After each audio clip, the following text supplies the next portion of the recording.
नमस्कार, झारखंड में आपका स्वागत है। आपके साथ मैं हूं शिप्रा झा। क्या कोई गलत कामों के लिए डांटने और सही राह दिखाने के लिए किसी का मर्डर कर सकता है, वो भी एक नहीं बल्कि दो मर्डर? तो जवाब होगा हाँ, क्योंकि पलामू में कुछ ऐसा ही हुआ है। ये रिपोर्ट देखिए। पलामू में डबल मर्डर का खुलासा। 24 घंटे में पुलिस ने किया पर्दाफाश।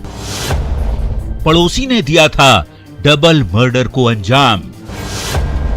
बुजुर्ग दंपत्ति ने डांटा तो कर दिया कत्लेआम। पलामू में बुजुर्ग दंपति हत्याकांड का पुलिस ने 24 घंटे के भीतर खुलासा कर दिया है और उस हत्यारे को भी गिरफ्तार कर लिया है जिसने डबल मर्डर की वारदात को अंजाम दिया था, सिर्फ इसलिए कि बुजुर्ग दंपति युवक को गलत कामों को करने से डांटते थे, उसे सही राह पर चलने की सलाह देते थे। वो डांट और नसीहत बुजुर्ग दंपति के लिए काल बन गया। उन्हें इस बात का इल्म नहीं था कि उनकी डांट उनकी जिंदगी के लिए काल बन जाएगा और आरोपी हमेशा हमेशा के लिए उनकी जुबान को खामोश कर देगा। वह वृद्ध के व्यवहार से क्षुब्ध था बहुत दिनों से, और उसने जो बताया कि उस क्षोभ में आके, आउट ऑफ इम्पल्स, गुस्से में आके उसने जो है पहले बूढ़े को मार दिया और बाद में हल्ला ना हो इसलिए फिर बूढ़ी की भी हत्या कर दी। उसके कॉन्फेशनल स्टेटमेंट के बेसिस पर हम लोगों ने डिसीज्ड का मोबाइल रिकवर किया है। जो उसके घर से उसने 40,000 रुपया लिया था वह भी रिकवर किया है। एक वेपन ऑफ ऑफेंस जिस चाकू से उसने मारा वो भी तक हम लोग को नहीं मिल पाया है। पुलिस ने आरोपी शिवम पांडे को गिरफ्तार कर लिया है। शिवम ने हत्या के बाद 40,000 रुपये की चोरी भी की थी। शिवम को पबजी खेलने की आदत थी, ऐसे में इसने पबजी के स्टाइल में ही चाकू से वार किया था। डेली का आना जाना था तो वो बिल्कुल निश्चिंत थे, इसलिए जब एकाएक ये चाकू निकाल के वो मारा तो वो उसके लिए तैयार नहीं थे, तो इसलिए वो आसानी से इनको जो है लगातार 4 चाकू मारा, वो ढेर हो गए। उसके बाद फिर ये जो है वहाँ किचन में गया। किचन में लेडी थी, ओल्ड लेडी, और वहां पर उनको भी पता नहीं था कि हमारे हस्बैंड का डेथ हो चुका है। और उसके बाद फिर उसने उन पर भी हमला किया ताकि हल्ला गुल्ला ना हो, और उसके बाद ये चुपचाप पैसा निकाल के वहां से निकल गया। फिलहाल इस हाई प्रोफाइल मर्डर से पर्दा तो हट गया, लेकिन इस खौफनाक वारदात ने सबको हिलाकर रख दिया, सोचने पर मजबूर कर दिया है कि क्या कोई इंसान सिर्फ गलत कामों को रोकने पर समझाने से किसी का भी मर्डर कर सकता है, वो भी एक साथ दो हत्या। इसलिए आप सावधान रहिए, सतर्क रहिए। आपकी सावधानी ही आपकी जान बचा सकती है। न्यूज़ 18 के लिए पलामू से संजय भारती की रिपोर्ट। साहेबगंज में गंगा उफान पर है। ऐसे में दियारा इलाके में बाढ़ का पानी घुस गया है, जिससे लोगों की परेशानी बढ़ गई है।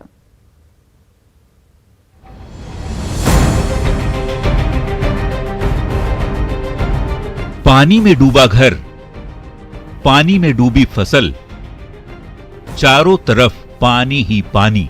ये तस्वीरें साहेबगंज के दियारा इलाके की हैं, जहां गंगा में उफान के कारण बाढ़ जैसे हालात हो गए हैं। दियारा इलाका जलमग्न हो गया है, घरों में पानी घुस गया है, लोग घरों की छतों पर डेरा जमाए हुए हैं। वहीं कई तो ऐसे हैं जिनकी दिन और रात नाव पर ही गुजर रही है। सारा बाढ़ हो गया है, यहाँ पे रहने कोई ना सुविधा है ना कुछ है। नाव पर हम लोग रह रहे हैं, खा रहे हैं, वो भी नहीं मिल रहा है, खाना भी नहीं जल्दी नहीं मिलता है यहाँ पे। अब जाना पड़ता है महाराजपुर राशन लेने के लिए, नाव नहीं है ना कुछ नहीं है। भेड़ा देखते हैं कि नहीं आप लोग के सामने। गंगा में उफान से नाथू टोला टापू बन चुका है। बाढ़ के कारण लोग दाने दाने को मोहताज नजर आ रहे हैं, लेकिन न तो प्रशासन की नींद टूटी है और न ही जनप्रतिनिधियों को इन गरीबों की चिंता है। का कोई सुविधा नहीं। हम लोग जो घर से निकलेंगे कहीं कुड़िया टाटी लेके तो नहीं तिरपाल के मेथी जुगाड़ है ना कुछ है। हम लोग कौन चीज में रहेंगे, कैसे खाएंगे? लकड़ी था तो भंस गया, कुछ नहीं है, घरों भंस रहा है रेत में। हम लोग कहाँ रहेंगे, कौन चीज खाएंगे? कुछ की सुविधा नहीं है ना, यहाँ एक बेर कोई जांच में आता है लोग। दियारा इलाके के लोगों की हर साल यही कहानी है। गंगा के जलस्तर बढ़ने से इनकी मुसीबतें भी बढ़ जाती है। ऐसे में प्रशासन की तैयारी पर सवाल खड़े होते रहे हैं। न्यूज़ 18 के लिए साहिबगंज से मिथिलेश कुमार की रिपोर्ट। स्वास्थ्य सेवाओं के साथ सड़क की स्थिति तमाम दावों के बाद भी बेहतर नहीं हो पा रही है। गोड्डा में सड़क के अभाव में मरीजों को खाट पर टांगकर अस्पताल ले जाया जा रहा है।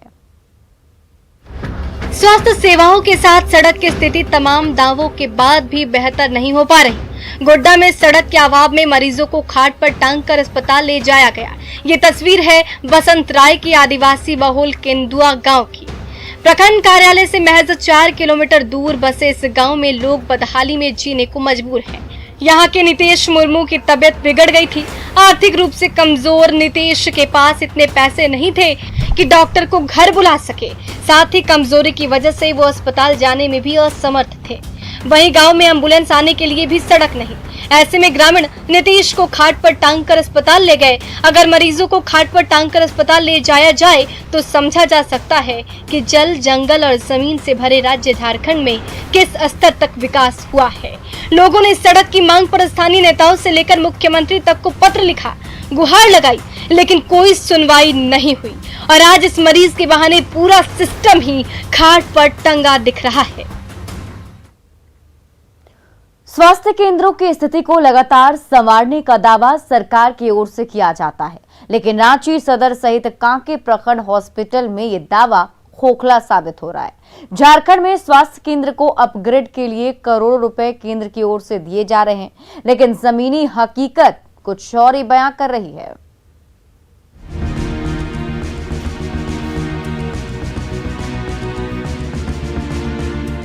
झारखंड के स्वास्थ्य केंद्रों में मरीजों के इलाज के दावे किए जाते हैं। इसके तहत स्वास्थ्य केंद्रों में मरीजों को 24 घंटे स्वास्थ्य सुविधा उपलब्ध भी कराना है, लेकिन इसमें कई अड़चन भी सामने आ रही है। इसकी वजह है आधारभूत संरचना की कमी, जिसमें राज्य के आधे से अधिक पीएचसी महज एक डॉक्टर के भरोसे हैं। वहीं भवन और जगह की कमी से चाहकर भी स्वास्थ्य सुविधा में बढ़ोतरी नहीं हो रही है। तो हमको जगह की बहुत कमी है। हम लोग चाह के भी माने ज़्यादा सुविधा नहीं दे पा रहे हैं। जैसे देख लीजिए कि एएनएम का रिटायरिंग रूम हम लोग नहीं दे पा रहे हैं। लेबर रूम हम लोग का बहुत अपडेटेड नहीं है और हम लोग चाह रहे हैं कि हमारे यहाँ एक्सरे लगे, हम चाह रहे हैं कि हमारे यहाँ अल्ट्रासाउंड लगे, लेकिन जगह ही नहीं है। केंद्रीय स्वास्थ्य मंत्रालय की ओर से जारी रूरल हेल्थ स्टैटिस्टिक्स रिपोर्ट पर अगर गौर करें तो राज्य में अलग ही तस्वीर नजर आती है। रिपोर्ट के मुताबिक झारखंड में कुल 203 प्राथमिक स्वास्थ्य केंद्र संचालित हैं। इनमें से आधे से अधिक यानी 140 प्राथमिक स्वास्थ्य केंद्र में महज एक डॉक्टर तैनात हैं। रिपोर्ट के अनुसार राज्य में कोई ऐसा प्राथमिक स्वास्थ्य केंद्र नहीं है जहां 4 या इससे अधिक डॉक्टर कार्यरत हों। राज्य में 3 डॉक्टर वाले पीएचसी की संख्या केवल 14 है, जबकि 42 ऐसे सेंटर हैं जहां 2 डॉक्टर ही तैनात हैं। वहीं 7 केंद्र में एक भी डॉक्टर पोस्टेड नहीं है। वहीं 100 पीएचसी बिना लैब तकनीशियन, 117 केंद्र बिना फार्मासिस्ट और 55 प्राथमिक स्वास्थ्य केंद्र बिना महिला डॉक्टर के संचालित हैं। झारखंड में स्वास्थ्य सेवाओं की लचर व्यवस्था दिख रही है, लेकिन स्वास्थ्य मंत्री इसके बाद भी कोरोना की तीसरी लहर की आशंका को लेकर सतर्क दिख रहे हैं। यदि ऐसी विपरीत परिस्थितियां आई तो उसको हम किस तरीके से और बेहतर उसमें प्रबंधन करेंगे, वो सारी चीज़ों के लिए हम लोगों ने पूर्व में ही तैयारी कर रखी है।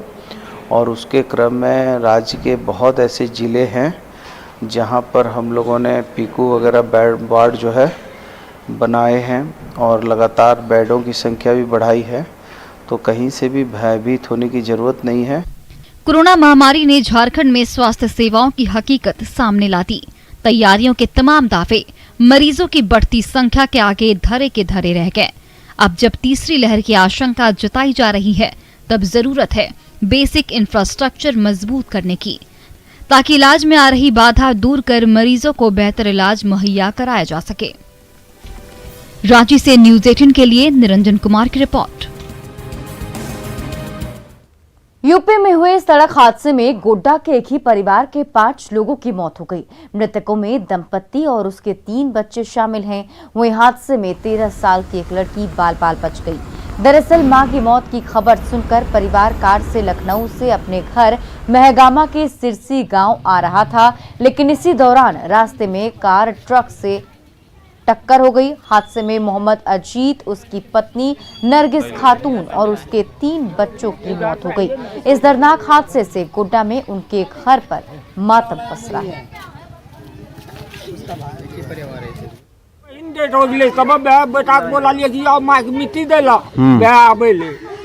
अच्छा, वो अपनी माँ को मिट्टी देने के लिए आ रहे थे घर। हाँ, तो कहाँ पे हुआ ये हादसा?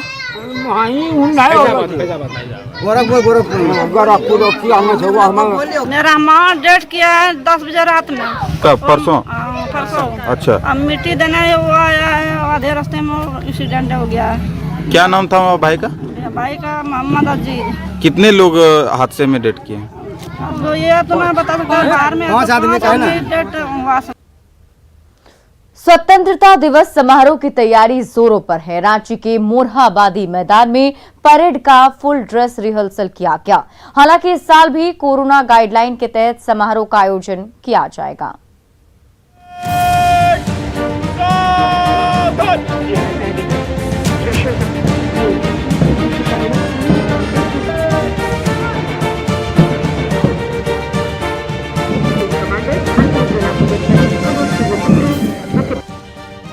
जश्न आजादी की तैयारी तेज है।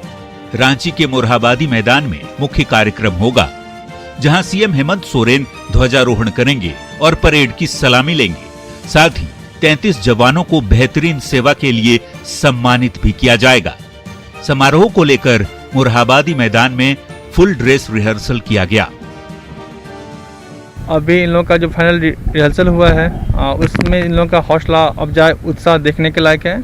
तैयारी लगभग पूर्ण हो चुकी है इन लोगों की और हम उम्मीद करते हैं कि जो अपना ये राष्ट्रीय महोत्सव होने वाला है स्वतंत्रता दिवस का, उसमें बहुत ही अच्छा उत्कृष्ट दर्जे का एक परेड देखने को मिलेगा और साथ ही law and order point of view से पूरे डिस्ट्रिक्ट को हाईलाइट।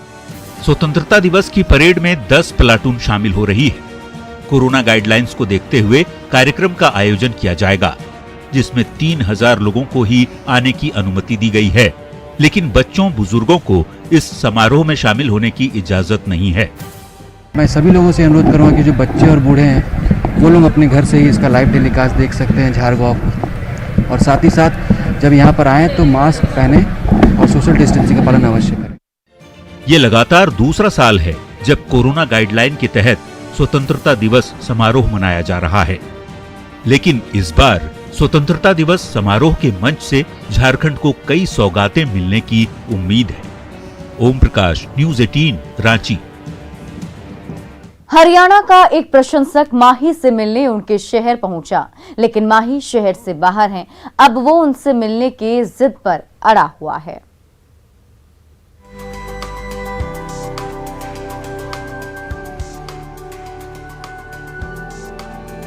एक तरफ से धोनी, दूसरी तरफ से माही, दिल में जुनून, सीने में आग और हाथ में तिरंगा।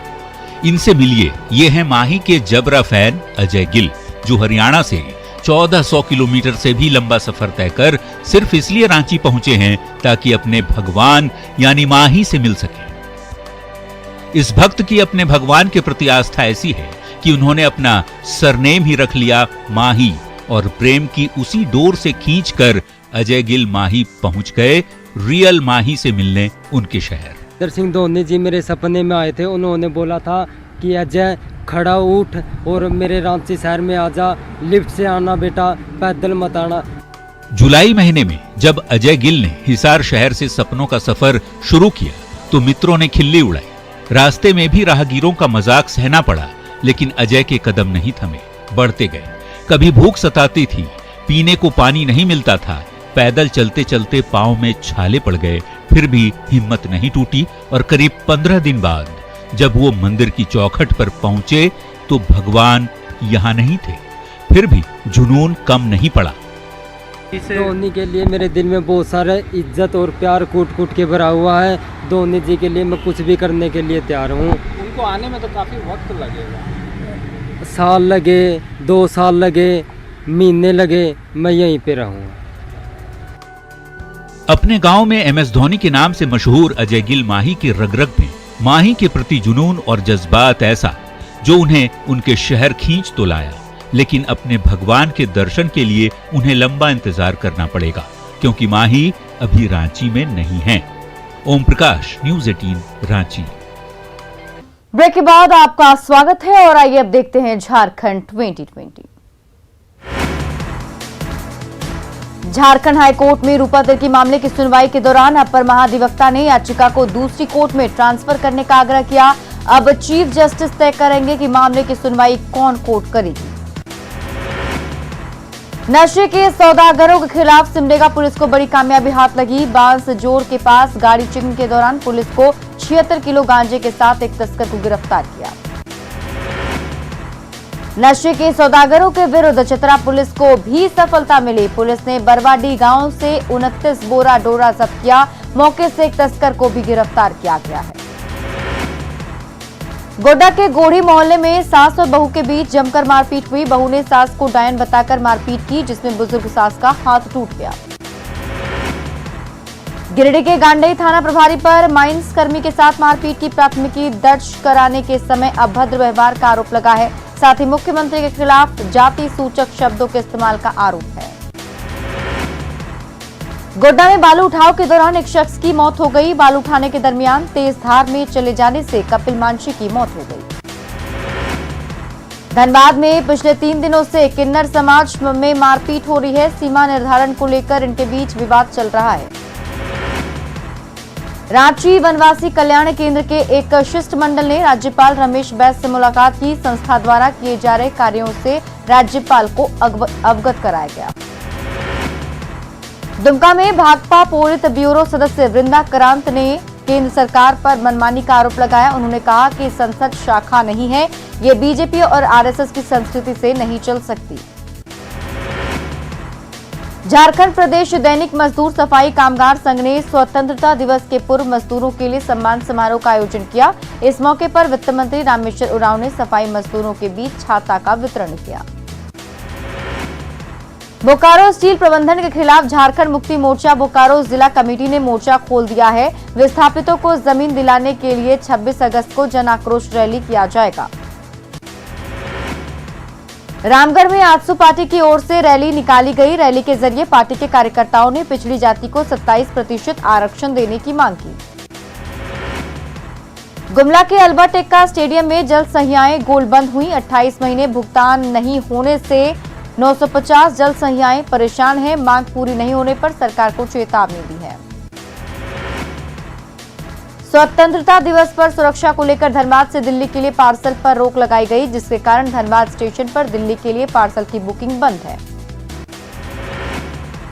धनबाद के बागमारा अंचल कार्यालय के मुख्य गेट के सामने 3 रैयत धरना पर बैठे हैं। जमीन संबंधी काम में अधिकारियों के रवैये से परेशान होकर धरना दे रहे हैं। बोकारो प्राथमिक शिक्षक प्रशिक्षण परीक्षा में हो रही देरी से छात्र परेशान हैं। उन्होंने शिक्षा पदाधिकारी से मांग पत्र सौंपकर परीक्षा जल्द से जल्द करवाने की मांग की। रांची के टावर चौक पर झारखंड राज्य चतुर्थ वर्गीय कर्मचारी संघ ने धरना दिया। 13 सूत्री मांग को लेकर नारेबाजी भी की गई। हजारीबाग में व्यावसायिक वाहन चालक प्रशिक्षण केंद्र की शुरुआत हुई। सदर विधायक मनीष जायसवाल ने इसका उद्घाटन किया। जामताड़ा के नाला का चयन दुग्ध उत्पादन केंद्र के तौर पर हुआ था। 10 साल पहले पातुलिया में करीब 60 लाख की लागत से दुग्ध शीतक केंद्र बनाया गया, लेकिन सरकारी उपेक्षा से केंद्र बदहाल है। साहिबगंज में स्वतंत्रता दिवस को लेकर तैयारियां जोरों पर है। तैयारियों का निरीक्षण करने उपायुक्त रामनिवास यादव और पुलिस अधीक्षक अनुरंजन किस्पोट्टा पहुंचे और कई दिशा निर्देश भी दिया। और जोहार झारखंड के इस बुलेटिन में अभी के लिए बस इतना ही, लेकिन न्यूज 18 बिहार झारखंड पर खबरों का सिलसिला लगातार जारी।